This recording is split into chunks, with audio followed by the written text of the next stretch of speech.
Buongiorno da Sicilia, 24 i titoli del telegiornale. Catania, incidente mortale questa mattina sulla circonvallazione. Nello scontro tra un'auto e una moto ha perso la vita una donna di 56 anni che viaggiava sul mezzo a due ruote. Palermo, baby gang in azione, aggrediti e finiti in ospedale, 2 giovani, caccia alla banda che scorazza di notte nella zona della stazione centrale. Una bisca clandestina dietro un negozio di articoli per la casa a Palermo, era il punto di riferimento del gioco d'azzardo per la comunità cinese in tutta l'isola, 13 persone denunciate. Scoperta l'attività di un giovane che falsificava biglietti aerei per ottenere il rimborso della regione siciliana, denunciato un 26enne.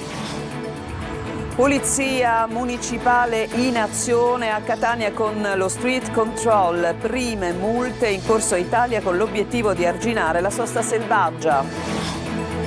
Il fiume Gela si tinge di nero, una patina oleosa, un odore acre, l'ennesimo allarme ambientale, cittadini denunciano, le istituzioni intervengono, ma la verità resta sommersa. Calcio per il Catania, è tempo di guardare al futuro. Da Torre del Grifo a Zarbano le tappe importanti per la prossima stagione. Basket in Serie A stasera ancora di fronte Trapani e Reggio Emilia, gara 2 dei quarti di finale playoff scudetto, inizio alle 20:30.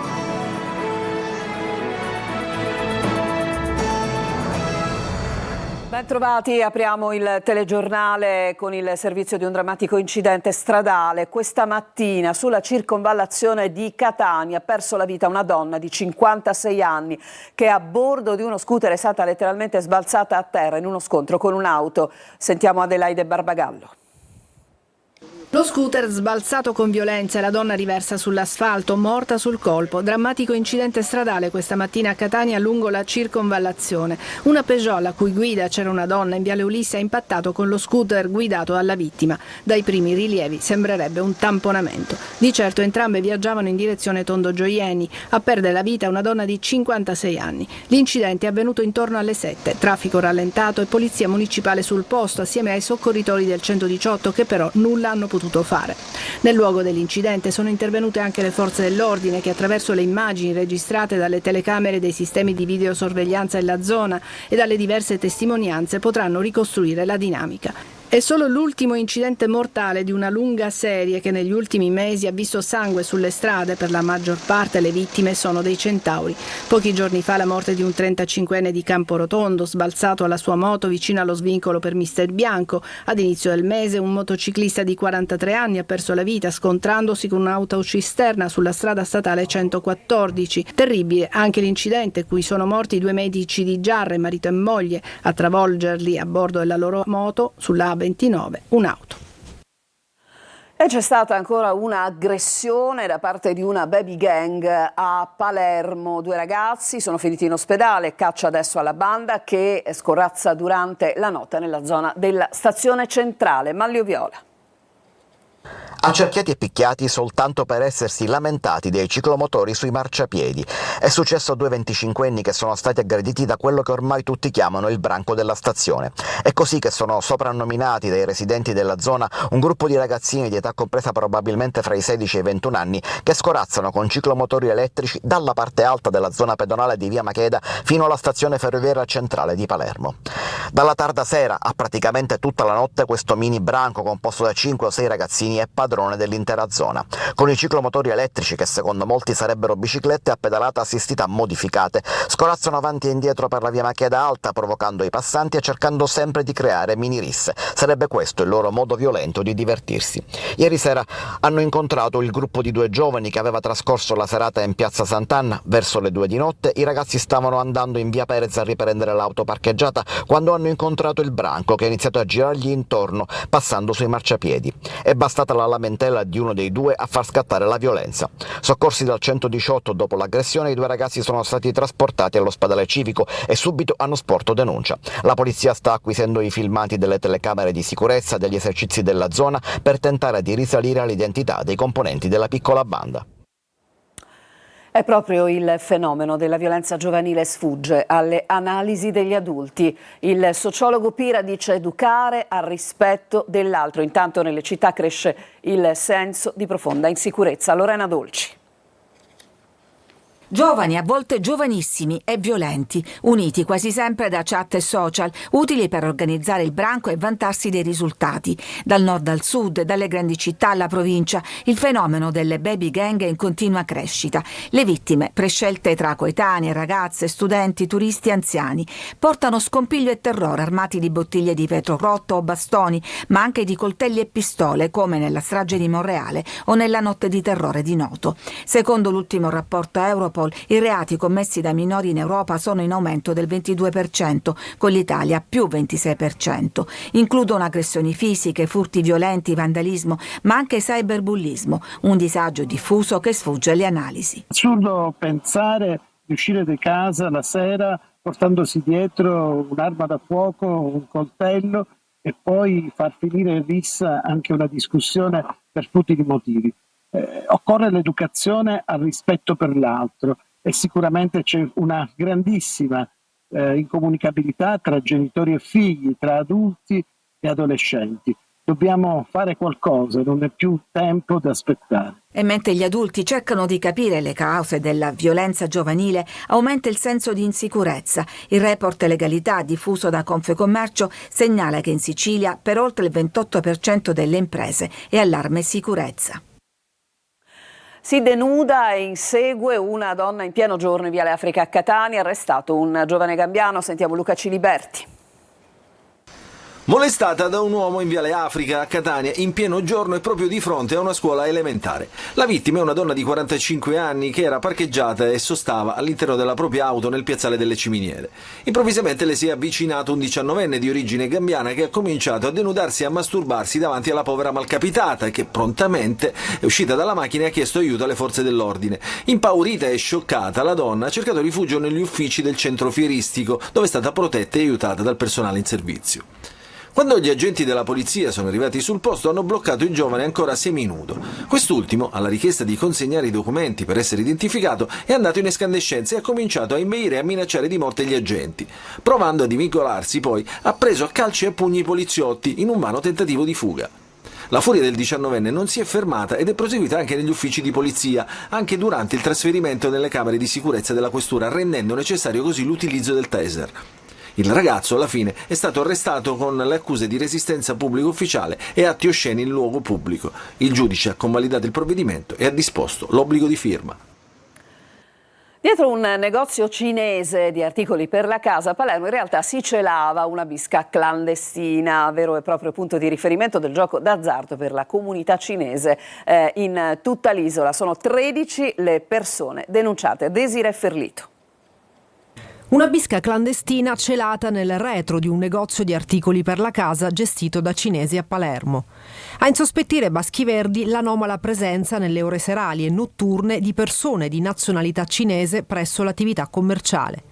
I soggetti prima di accedere si facevano riconoscere tramite una telecamera installata al lato della saracinesca del negozio, che veniva alzata a metà, il tempo necessario per consentire l'entrata e immediatamente veniva riabbassata completamente. Visto il sistema di videosorveglianza adottato, per accedere nel locale i militari hanno dovuto attendere l'uscita di alcune persone e approfittare così dell'apertura momentanea della saracinesca.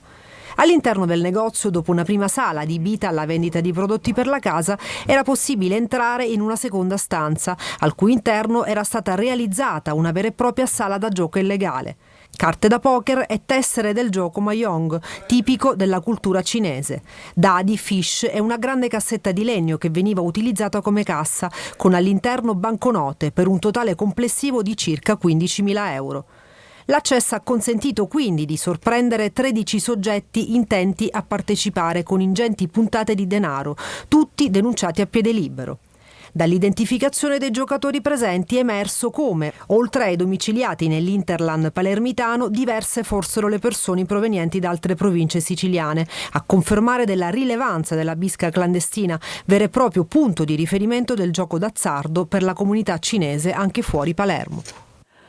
Un ragazzo produceva dei biglietti aerei falsi per poter poi ottenere rimborso dalla regione siciliana. Le troppe richieste in un solo mese hanno destato il sospetto e dunque la truffa è stata scoperta. Marco Carli. Ci mancava solo il falsario di biglietti aerei, tutto è utile per guadagnare, in questo caso ovviamente in modo illegale. Così un ragazzo catanese produceva documentazioni relative a viaggi aerei sul territorio nazionale per ottenere il rimborso spettante ai residenti in Sicilia. I finanzieri di Catania hanno eseguito un decreto di sequestro preventivo. L'accusa nei confronti del giovane: truffa aggravata per il conseguimento di erogazioni pubbliche e autoriciclaggio. Lo studente, 26enne, avrebbe avanzato attraverso la piattaforma online richieste di rimborso di biglietti aerei per un ammontare complessivo pari a quasi 180.000 euro, riuscendo ad ottenerne più di 86.000, prima che la stessa regione bloccasse le ulteriori elargizioni e presentasse denuncia. Il ragazzo comunque usava stratagemmi che potevano trarre in inganno, una sequela di artifici accurati, carte d'imbarco finemente contraffatte e il QR code che ne identifica le caratteristiche. I finanzieri hanno dovuto vagliare ogni singola richiesta per evidenziare tutte le differenze con gli originali. Nel solo mese di ottobre 2024 lo studente avrebbe richiesto ed ottenuto il rimborso di 892 pratiche per voli eseguiti. Insomma, facendo una media, avrebbe volato su più di un aereo contemporaneamente. Alla fine dell'attività di verifica, solo 3 carte d'imbarco e relativi rimborsi si sono dimostrati legittimi. In quel mese ha ricevuto contributi per 66.900 euro e invece di salire e scendere dagli aerei, come dimostrato, era impegnato a contraffare i biglietti per poi investire il ricavato in titoli di Stato, ricavato che ora è sottoposto a sequestro. Torniamo allo scandalo all'ASP di Trapani. Si attende l'esito del faccia a faccia tra l'ex manager dell'ASP Ferdinando Croce e l'assessore regionale alla salute Faraone. Intanto continua a fare discutere la testimonianza di un medico dell'unità di anatomia patologica che punta il dito contro l'ex primario andato in pensione Domenico Messina. Sentiamo Laura Spanò. Lo scandalo vergognoso legato ai ritardi sui referti oncologici che ha coinvolto l'ASP di Trapani continua a tenere banco. Oggi Ferdinando Croce, ex manager dell'ASP, sospeso dall'incarico dalla regione, incontra l'assessore alla salute Faraone per dire la sua di verità.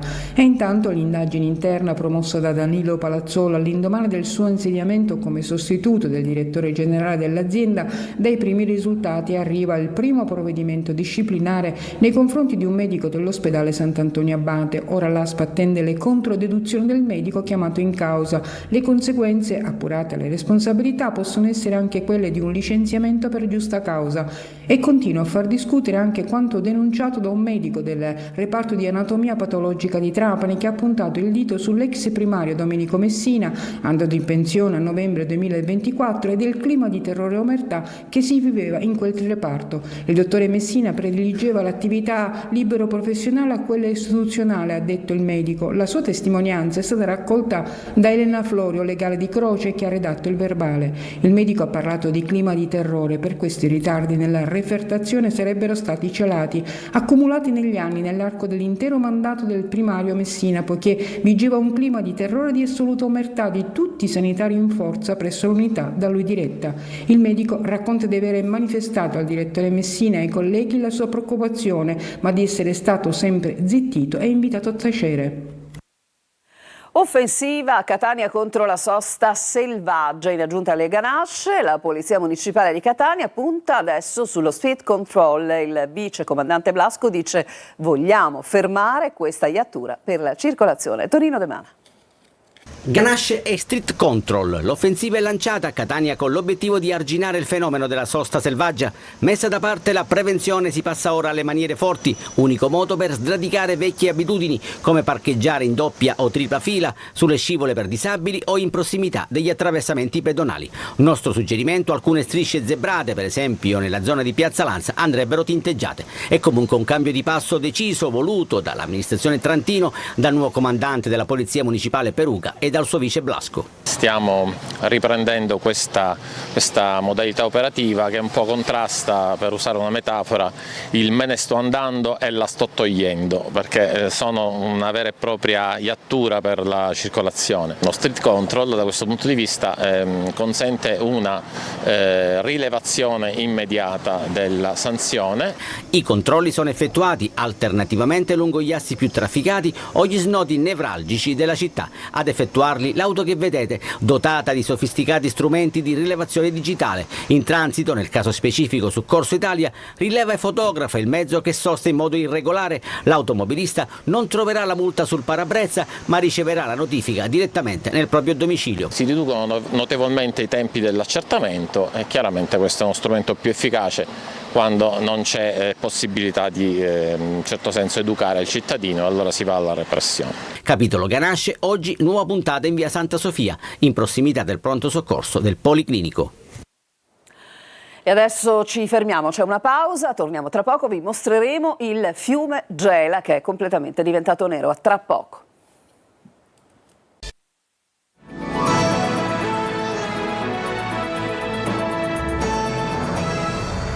Siamo tornati in studio ancora una volta, il fiume Gela si tinge di nero, vedrete una patina oleosa e un odore acre che si avverte, che vi verrà raccontato, è l'allarme lanciato ancora una volta dagli ambientalisti, ma vi dice tutto Gerry Italia. Un'altra giornata nera per il fiume Gela, nera non solo nell'aspetto ma soprattutto nel significato. Le sue acque tornano a sporcarsi di sostanze sconosciute, dense e maleodoranti. I primi a lanciare l'allarme sono stati alcuni cittadini che hanno segnalato la presenza di acqua nera, probabilmente riconducibile a scarichi fognari, in un'ampia porzione del fiume. Sul posto, allertato dai residenti, è arrivato anche il senatore Pietro Lorefice, membro della commissione bicamerale Ecoreati. Insieme a lui gli uomini della Capitaneria di Porto e i tecnici dell'ARPA. Non ci possiamo più permettere neanche un grammo di inquinamento. Gela sta puntando in maniera decisa a cambiare passo, perché se dobbiamo puntare sul turismo non ci possiamo permettere di lasciare neanche lontanamente un barlume di dubbio sulla qualità delle acque di balneazione e pertanto chi ha in gestione o chi governa il ciclo integrato delle acque darà il loro contributo e gli organi di controllo a tutti i livelli dovranno scendere in campo perché i gelesi hanno diritto di sapere. Immediati campionamenti, si cerca di capire cosa sia quella sostanza e da dove provenga, esclusi, almeno per ora, guasti agli impianti pubblici di sollevamento. Anche Caltacqua, gestore della rete idrica, non rileva irregolarità nei propri impianti, ma la minaccia resta. Lungo il fiume sono decine gli scarichi sospetti, molti riconducibili a piccole aziende. Si indaga anche sugli affluenti Cimia e Maroglio e sulla vecchia zona industriale. Intanto la procura prepara un nuovo fascicolo, l'ennesimo per inquinamento ambientale contro ignoti. Si cerca un colpevole mentre il fiume continua a trasportare il suo carico nero, maleodorante e potenzialmente pericoloso. Venerdì 23 maggio, primo volo diretto Catania-New York, operato, lo ricordiamo, con Delta e partenze giornaliere fino al mese di ottobre. Grande soddisfazione per questa nuova tratta, appunto tra Catania e New York, da parte degli agenti di viaggio che lo vendono già da diversi mesi, e si va verso il tutto esaurito. Eva Spampinato. Quello che vedete è il modello di Boeing 767-300ER della Delta Airlines che dal 23 maggio collegherà ogni giorno Catania a New York partendo dall'aeroporto di Fontanarossa. Al momento lo vediamo sulla carta, ma gli agenti di viaggio vendono i 216 posti disponibili già da mesi, con buon riscontro da parte del pubblico. Durante la prima campagna promozionale i prezzi erano dai 540 euro in su, andata e ritorno, e adesso diciamo in media siamo sui 6,20, 6,30. Un'opportunità straordinaria per chi potrà finalmente volare nella Grande Mela senza scali, con orari più comodi e a prezzi più convenienti. Il volo è giornaliero, impiega 10 ore per arrivare a New York, ha anche un orario abbastanza comodo che non ti impone delle elevatacce, e al ritorno addirittura ci impiega 9 ore e un quarto. Anche al ritorno ha un orario abbastanza comodo.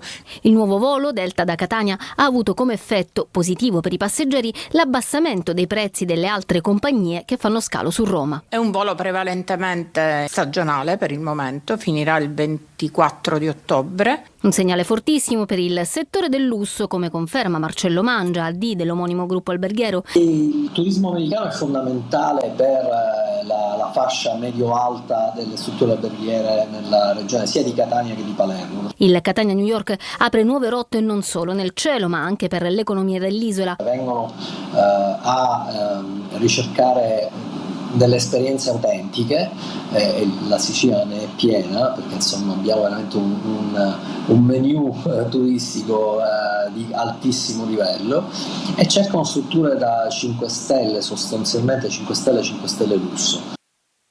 Ci fermiamo ancora, in chiusura di telegiornale il calcio e il basket. Torniamo tra poco.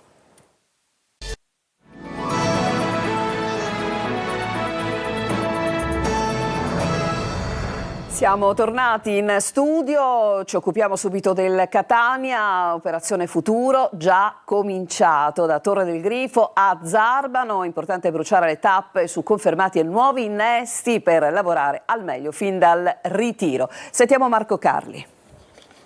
Cominciare subito per creare la differenza rispetto agli ultimi 2 anni. Quello che sta provando a fare il Catania, regalarsi un'estate migliore senza l'inevitabile inesperienza del primo anno in C con la promozione arrivata a marzo e poco sfruttata per accelerare i tempi, e senza il blackout del luglio-agosto scorso che ha condizionato il mercato e dunque la stagione. Le premesse sembrano diverse, il Catania potrebbe imparare dalle esperienze, anzi sembra averlo già fatto. Pensiamo a Torre del Grifo, poco superiore ai 4 milioni l'offerta. Se le cose andranno per il meglio arriverebbe fra inizio e metà stagione la casa che la società da tempo ha detto di volere e che in questa annata ci si è resi conto che non può essere il Massimino o il Cibalino per molteplici motivi. E poi un dirigente come Zarbano, una persona che possa anche occuparsi dei conti, della gestione, insomma un ruolo specifico coperto. Come in campo serviva un attaccante che facesse da spalla inglese, e il peccato di un mercato di gennaio per il resto migliore rispetto a quello della stagione precedente, più assennato, senza stravolgimenti. Il cliché, in modo ovviamente più completo, senza sbavature, è lo stesso che si vuole portare avanti nella prossima finestra estiva. Intorno a metà settimana è previsto l'incontro fra Grella e Toscano. Gli innesti giusti con i giocatori che servono per completare l'organico e puntare in alto, e con le conferme che occorrono, inglese su tutti. Adesso al basket in Serie A, nuovamente di fronte questa sera Trapani e Reggio Emilia nei quarti di finale dei playoff scudetto. Franco Cammarasano.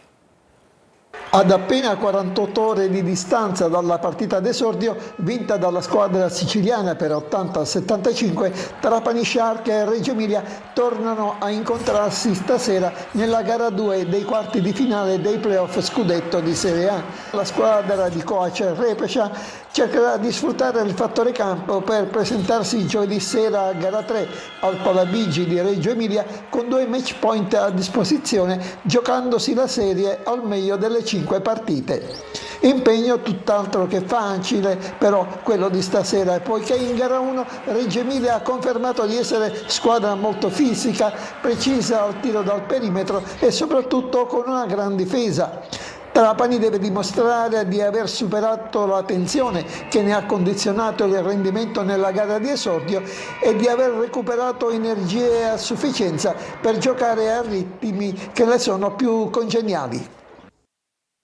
Questo era il nostro ultimo servizio, fra poco appuntamento con Sicilia 24, focus calcio, sport in generale, perché oggi all'interno di questo appuntamento, che sarà comunque con noi tutti i lunedì, si parlerà anche del basket. L'avete visto, questa sera il Trapani sarà in campo per un importante appuntamento, ma in questo spazio lontano dal calcio giocato si farà un esame di quelle che sono state le stagioni fallimentari rispettivamente di Palermo e Messina nelle serie appunto B e C, un occhio al Catania e al suo futuro. Tutto questo condotto da Angelo Gagliano. Dunque tra poco l'appuntamento con il nostro Focus Calcio. Io vi ricordo che il telegiornale tornerà alle 19. A tutti un buon pomeriggio.